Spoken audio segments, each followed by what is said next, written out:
Was it easy to find the jihadist groups, the foreign jihadi group? It was very easy. I was working for a small NGO on the border, building up relationships. After crossing inside Syria, I was at a friend's house and a neighbour invited me to stay for dinner. It was me, a few Russians, some Chechens, a few Saudis, people from all over. So many nations sitting at the same table, eating the exact same food. And they all have the feeling that they are all brothers and equal. There are thousands of us, literally from every corner of the earth.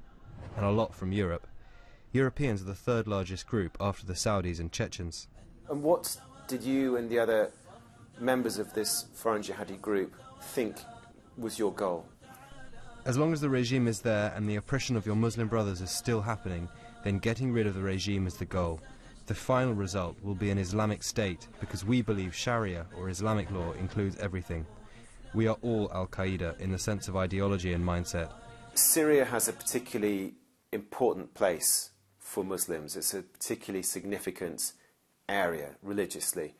Is that something which plays into the number of people who are attracted to actually going to Syria from other countries to go and fight the jihad there? It is very, very important. There's a saying of the Prophet Muhammad that if Islam in the greater Syria region is corrupted, then there will not be any correct Islam anywhere in the world. It is considered a red line, so I'd assume this would mean more people going, and it makes the ones there fight harder.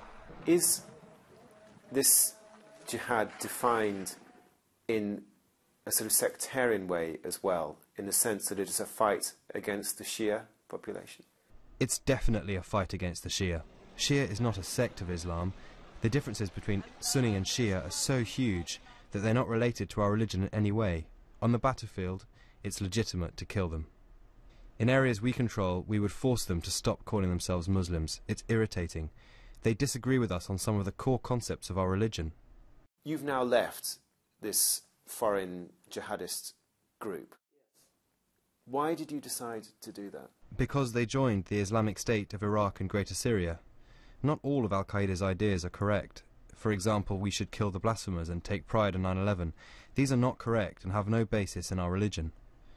Our group recently took on the bad ideas of al-Qaeda. We all want an Islamic State, but the ways they're getting there are wrong. Some of the Europeans came with an extreme ideology. Yes, I think they would be a danger to the West. I wouldn't want them to go back, though. It's the same people with the same 9/11 ideology.